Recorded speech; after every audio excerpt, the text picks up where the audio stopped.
اعوذ باللہ من الشیطان الرجیم بسم اللہ الرحمن الرحیم۔ عزیز طلبہ و طالبات السلام علیکم۔ آج ہم کلاس 7 کے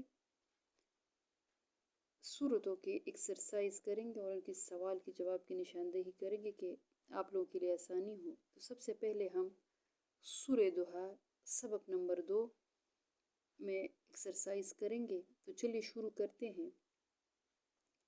سب سے پہلے سوال نمبر 1 ایکسرسائز میں دیکھتے ہیں، سمجھے اور حل کریں، صحیح جواب پر درست کا نشان ٹک لگائیں۔ اس میں ہے نمبر 1 پوائنٹ، مشرکین مکہ آپ صلی اللہ علیہ وآلہ وسلم کو کیا طعنہ دے رہے تھے؟ پہلا آپشن ہے شاعر ہونے کا، جادوگر ہونے کا یا وحی کے رک جانے کا۔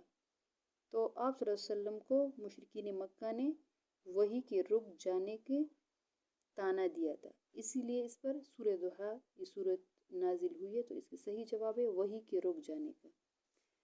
دوسرے پوائنٹ میں ہم سے پوچھ رہے سورت کے آغاز میں کن کی قسم ذکر کی گئی ہے؟ کن کی قسم کی ذکر کی گئی ہے؟ سورج اور چاند کی، یا دن اور رات کی، یا آسمان اور زمین کی؟ تو والضحیٰ سے مراد ایک قسم ہے چڑھتے دن کی، اس کی روشنی کی، رات کی اور دن کا ذکر ہے، تو اسی لیے اس صورت میں جس طرح ذکر ہے تو اس کا یہی صحیح جواب ہے کہ دن اور رات کی۔ 3 نمبر پوائنٹ میں آپ صلی اللہ علیہ وآلہ وسلم کی والدہ کے انتقال کے بعد آپ صلی اللہ علیہ وسلم کی پرورش کس نے کی؟ حضرت عبد المطلب نے کی، یا ابو لہب نے کی، یا حضرت عبداللہ نے؟ اس کا صحیح جواب ہے ہمارے پاس حضرت عبد المطلب نے کی۔ پوائنٹ نمبر 4 میں اللہ تعالیٰ نے آپ صلی اللہ علیہ وآلہ وسلم کو کس کے مال کے ذریعے غنی کر دیا تھا؟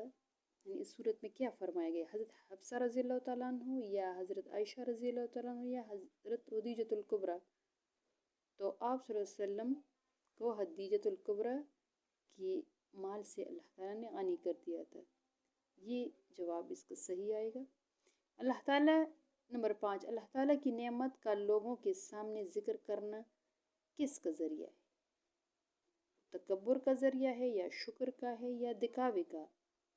تو اللہ کی نعمت کے لوگوں کے سامنے ذکر کرنا شکر کا ذریعہ، ان شکر ادا کرنا چاہیے۔ نیچے دی گئی جملوں کے مطابق ان سے متعلقہ آیت نمبر تحریر کرے۔ سب سے پہلا پوائنٹ ہے رب ناراض نہیں ہوا، یہ آیت نمبر 3 میں ہے۔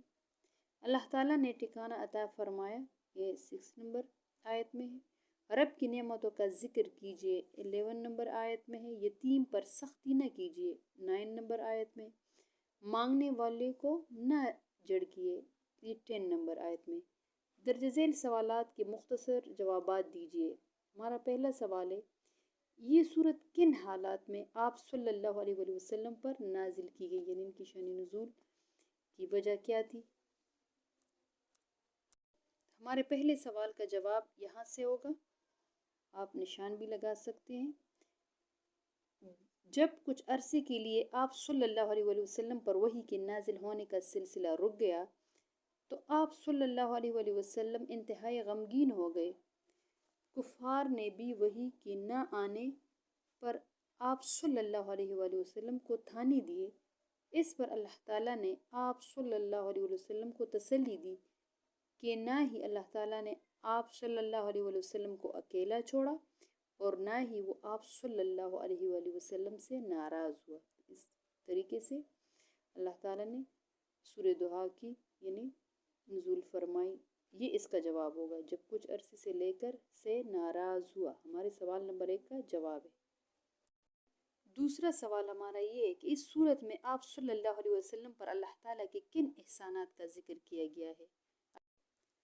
تو اس صورت میں اللہ تعالیٰ کے احسانات کا ذکر، اللہ تعالیٰ نے حضور صلی اللہ علیہ وسلم پر جس احسانات کا ذکر کیا ہے وہ یہاں سے ہے۔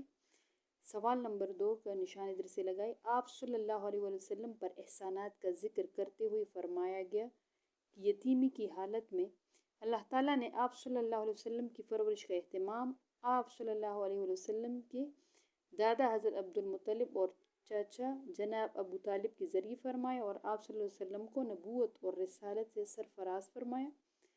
اور اپنی مغفرت کاملہ عطا فرمائی۔ یہ ہمارا سوال نمبر 2 کا جواب ہے۔ سوال نمبر 3 میں یتیموں کے ساتھ ہمارا کیسا برتاؤ ہونا چاہیے؟ اب دیکھتے ہیں کہ اس کا جواب۔ سوال نمبر 3 کا جواب اس شان نزول اور تعارف کے آخر میں بالکل دیکھیے، آخر یہ جو 2 لائنیں ہیں سورت کے آخر میں یہاں سے شروع ہوگا۔ آپ صلی اللہ علیہ وسلم کے ذریعے امت کو تلقین کی گئی ہے کہ نہ یتیموں کے ساتھ سختی کی جائے اور نہ ہی مانگنے والوں کو جھڑکا جائے۔ یہ اس کا جواب ہے۔ سوال نمبر 4 ہے کہ مانگنے والوں کے ساتھ ہمارا کیا طرز عمل ہونا چاہیے؟ مانگنے والوں کے ساتھ ہمارا کیا طرز عمل ہونا چاہیے؟ آپ اس طرح کریں کہ مانگنے والوں کے ساتھ ہمارا کیا کو آپ کراس کریں۔ مانگنے والوں کے ساتھ ہمارا طرز عمل یہ ہونا چاہیے کہ ان کو نہ جھڑکے، ان کے ساتھ نرمی کا برتاؤ کیا جائے۔ سوال نمبر 5 ہے اللہ تعالیٰ کی نعمتوں پر ہمارا کیا طرز عمل ہونا چاہیے؟ تو آپ جواب میں لکھیں گے کہ ہمیں اللہ تعالیٰ کی نعمتوں پر یہ طرز عمل ہونا چاہیے کہ لوگوں کے سامنے اللہ کی نعمتوں کا ذکر کیا جائے، کیونکہ یہ عمل نعمتوں پر شکر کے اظہار کا ایک ذریعہ ہے۔ یہ اس کا جواب ہے اور ہم سے مختصر ہی ان کے وہ مانگے ہیں تو ہم یہی لکھیں گے، اس کو اتنی ڈیٹیل سے نہیں لکھنا، اور یہ اس کے جوابات ہیں۔ معزز طلبہ و طالبات، ہمارے چینل کو سبسکرائب اور شیئر ضرور کریں تاکہ اگلی ویڈیو انشاءاللہ آپ لوگوں کو ہماری آسانی سے ملے۔ صدق اللہ العظیم۔